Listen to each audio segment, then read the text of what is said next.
The story begins with a house perched on a mountain in the middle of a forest, where a man named William lives alone. William had been staying in this deserted forest for several months for his research. One day, he is bitten by a snake, which terrifies him, fearing that the venom might spread through his body. In his panic, his phone falls off the mountain, meaning he can no longer call anyone for help. So, he attempts to cut his own hand to try to remove the venom and drinks a lot of water as soon as he returns home. After some time, William loses consciousness. When he regains consciousness, he begins to experience frequent hallucinations because some effect of the snake venom is still lingering in his body. He remains in this state for a day. One day, he hears the sound of a helicopter from outside, and some scientists arrive at his door to take him with them. Perhaps there is an emergency in the outside world, but William is unable to make any sound, and the scientists leave thinking no one is inside. A few days later, the last traces of the venom finally leave William's body, and he begins to feel healthy again, although a small amount of venom may still remain. He starts his car and heads back toward the city. When he reaches the city, he is completely shocked. The city has changed entirely. There isn't a single living person on any street, and all the belongings are scattered around. It appears that a massive disaster has occurred. The terrifying part is that thousands of cars are abandoned on the roads, with all the people inside them dead. William's eyes fall on a road sign, which reveals that a few days earlier, a deadly virus had spread across the world, killing almost all humans due to its rapid transmission. As a result, there was no government, no law, and no order left. William returns to his house and discovers that his parents had also died a few days earlier. He takes a moment to accept this reality and then digs graves near his home for his parents. After a few days, William realizes that he is the only living person left in the city. However, he hopes that somewhere else, there might be other survivors who are immune to the virus. For safety, he takes a gun and some supplies and sets out toward Las Vegas. On the way, a bridge that was the main route to the city is blocked, so William must take a longer detour to reach Las Vegas. However, the city is also empty. The large hotels and casinos are completely deserted. Finally, William, exhausted, decides to stay in a famous hotel. Since everything is free for him, he begins drinking expensive wines. The next night, two survivors, Milton and Anne, arrive and meet William. Like him, they have not been infected by the virus. They explain that for the past few days, they have also been staying in such expensive hotels. Milton shows William the last TV broadcast, which reveals that scientists were unable to develop an antidote for this new virus. Following that, civil wars broke out in different countries. People began killing each other for medicine, and within a few days, either the virus or the chaos had wiped out nearly all humans. William also learns that this is the first time Milton and have seen another living human since the virus outbreak. The number of survivors on Earth is extremely low. Due to days of isolation, Milton and Anne's mental states have deteriorated, and reveals that she had watched her husband and child die during a video call, which destroyed her will to live. William stays with them in the same luxury hotel for a few days. Despite the free, expensive branded clothes, nothing seems enjoyable anymore. It feels as if the value of brands has died along with humanity. Milton reveals that he was a wealthy businessman with fame and wealth, but now he has neither his family nor his status. He carries a gun with him, saying that it could help them end their lives if necessary. Hearing this, William panics and rushes outside because he still wants to live. Suddenly, he hears a gunshot from behind. Milton and have killed themselves, leaving William alone once again. William begins to feel that he is now the only living human left on Earth. He drives his car at high speed out of the city. On the way, he encounters a dog, whom he names Lucky and decides to keep as his companion. He visits a library, takes some survival books, and returns to his old home, where he starts living with Lucky.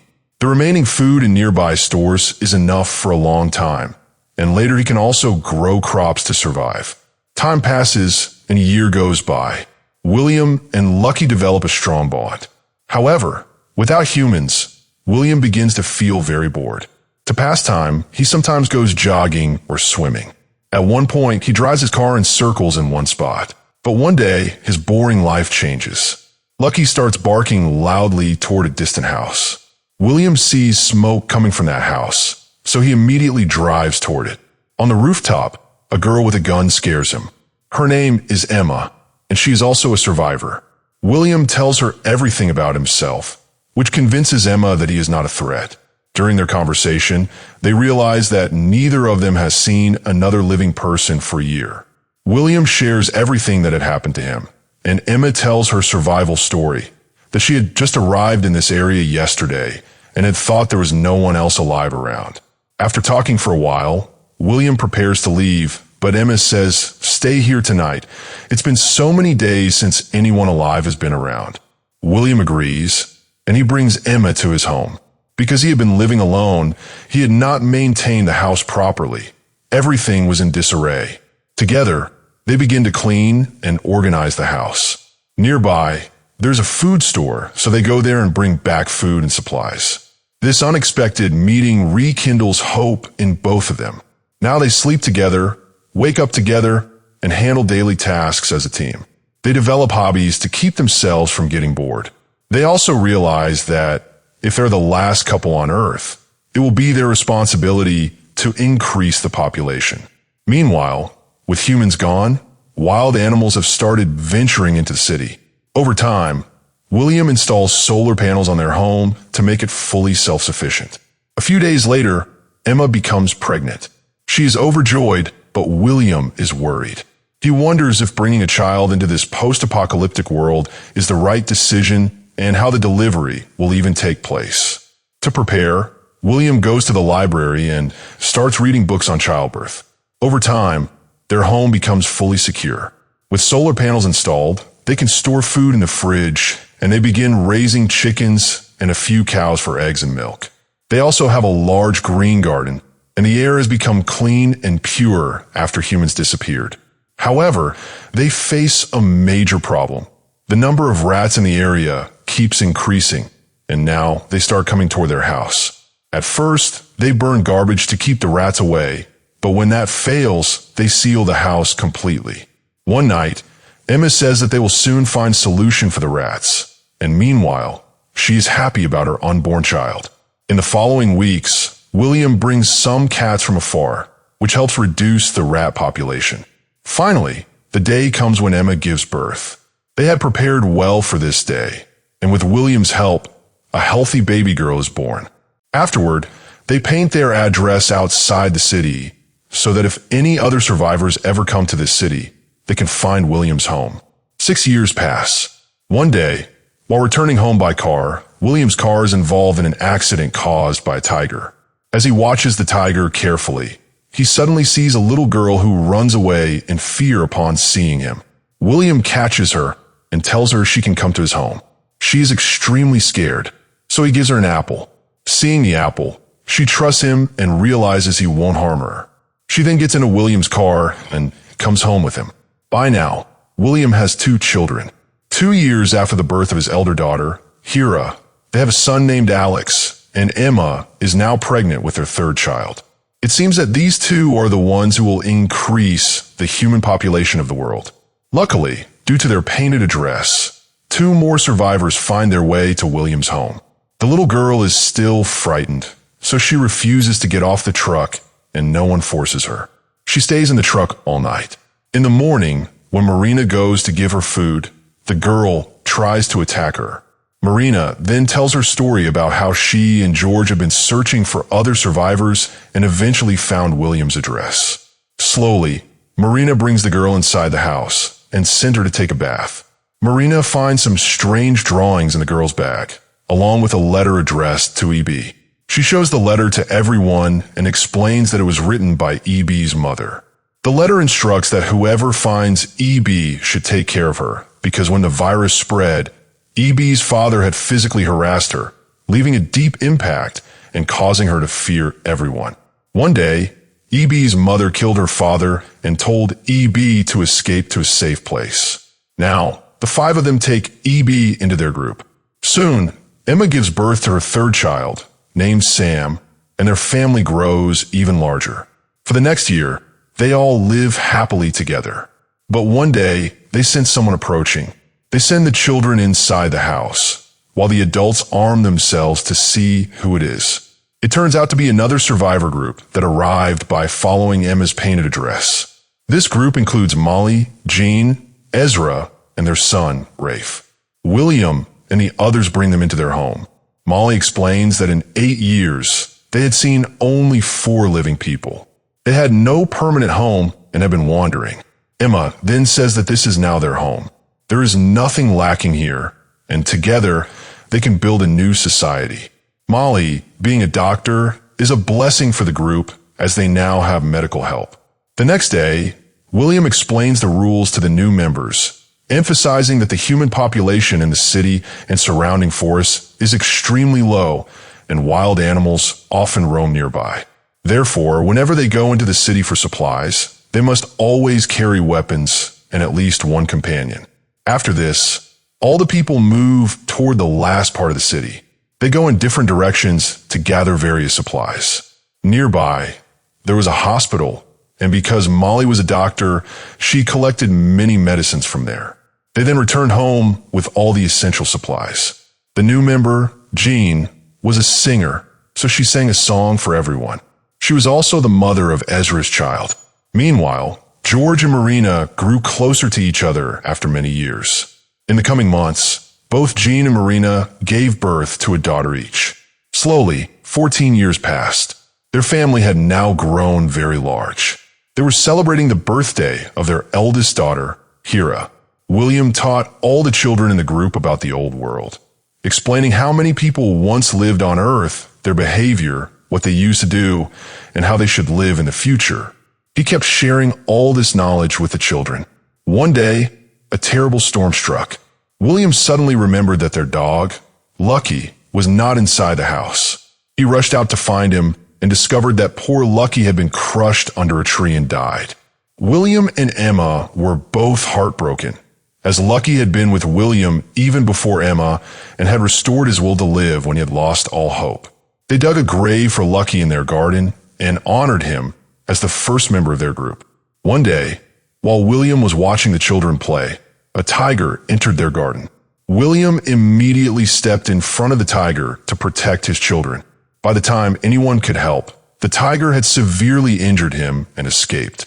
Everyone tried to save William, and a lot of blood had been lost. Fortunately, because they had a doctor and medicines, William survived. Emma then tracked down the tiger with her gun and killed it to ensure it would harm no one else. A few weeks later, William returned to work. 17 years had now passed, and all the children had grown up. William was teaching his sons, Alex and Sam, all the survival skills. Meanwhile, Ezra's elder son, Rafe, started liking William's daughter, Hira, and they spent a lot of time together. They informed their family that they had decided to explore the outside world alone. Everyone knew that the responsibility of continuing the human population rested on them, so no one objected. William and Emma gave them weapons, food, and water before sending them off. A few days later, they faced a shortage of water. Checking a nearby dump, they realized that all the surrounding water sources were drying up. With humans gone, the climate had drastically changed, resulting in months without rain.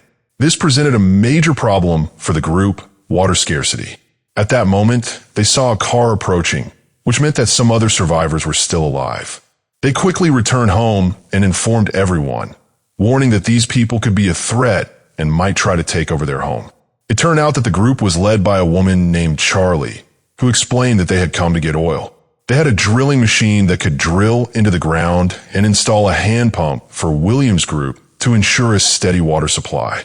In exchange, Charlie asked for petrol so they could travel 500 miles to other areas.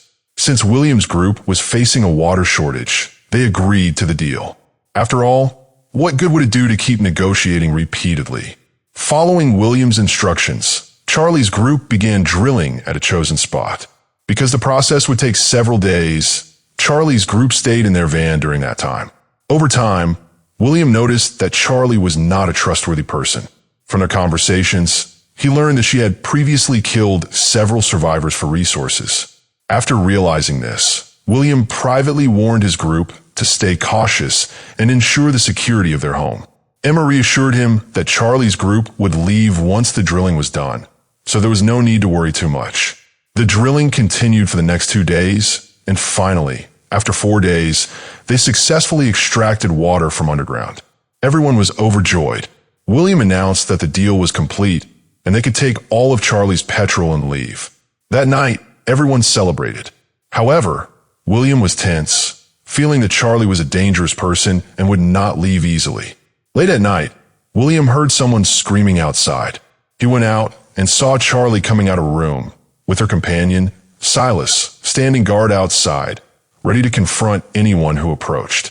William quickly goes into the room where E.B. is crying. Charlie had forcibly assaulted her. William immediately informs his group about what happened. The other members point out that Charlie's group is heavily armed, and they had also heard Charlie say that she was not leaving. William responds that they have no choice but to kill her. Otherwise, he cannot let his group members be harassed. Today, she did it to E.B. Tomorrow, it could be someone else. Everyone agrees, but they also discuss that since so few humans remain in the world, killing anyone is a serious matter. William explains that if they don't stop Charlie, their family will not be safe. Eventually, everyone agrees that killing Charlie is necessary and that her group will likely not retaliate. That night, they surround Charlie from all sides without her group noticing, and William kills her directly. William feels very bad because it is the first time he has taken a life, but he did it to protect his group. The next morning, William's group informs Charlie's group that they should not think about revenge. If they want, they can stay, but they must work with everyone.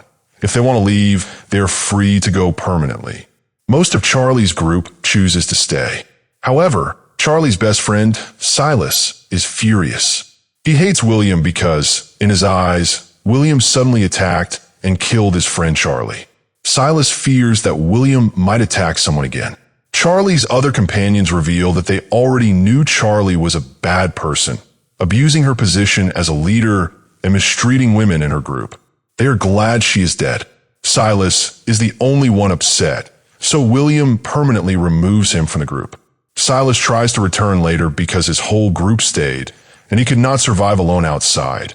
But William does not let him in, as Silas had supported Charlie's wrongdoings. As punishment, he is permanently expelled. Time passes, and now 20 years have gone by. Without humans, the entire Earth has changed. All the children in William's group begin working together to build a plane.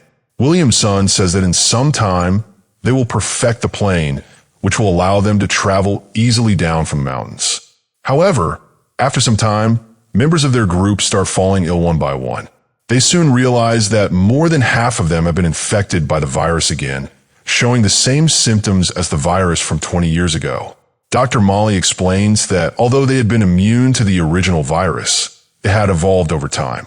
This new variant is not as powerful, and they will be able to find a cure soon. Meanwhile, the healthy members begin taking care of the sick. William's son Sam is the most severely affected, causing everyone great concern. One day, their daughter Hira returns home alone after going out with Rafe. She narrates her journey, explaining that she had traveled far into the city and beyond, searching for other survivors. They had been visiting new places daily, hoping to find anyone alive. One day, while camping on a mountain, they saw a man and tried to follow him, but he had already left. Later, the same man returns and holds a knife to Rafe. They realize it is Silas, Charlie's best friend who William had expelled. Seeking revenge, Silas kills Rafe, with Hira inadvertently helping him. By the time Hira reaches Rafe, it is too late, and due to lack of immediate medical care, Rafe dies. They bury him near the pier. Hira returns home, but her car runs out of fuel, forcing her to walk the rest of the way. On this journey, she realizes that most of their group members have again been infected by the virus, though this variant is less severe. Dr. Molly soaks Sam in cold water to reduce his fever and gives medicine to the others, helping them recover. Unfortunately, the medicine does not help Sam. After speaking to his parents one last time, Sam passes away. William is completely devastated. Along with Sam, 3 other members of their group have died. Emma consoles William, reminding him that even when they had nothing, they had each other. Now, they have a full group and are responsible for continuing the human population. William regains his courage and begins preparing the children for the future. One day, he climbs to the top of a mountain to watch the sunrise and realizes how much the world has changed over 20 years. He returns and gives the children a speech, explaining that until now, they have been following the wrong path, trying to recreate the old world. But the world is no longer as it was. From now on, they must learn to live according to nature, which will teach them how to survive in this new world and its changed climate. They turn on the radio again to communicate with each other and begin forming a new society. They organize social events so the children understand that humans are social beings. They renovate the surrounding cities according to their needs. Slowly, 50 years pass in this new world. An old William tells his grandson that this new human civilization comes from their lineage, and it is now their responsibility to carry it forward.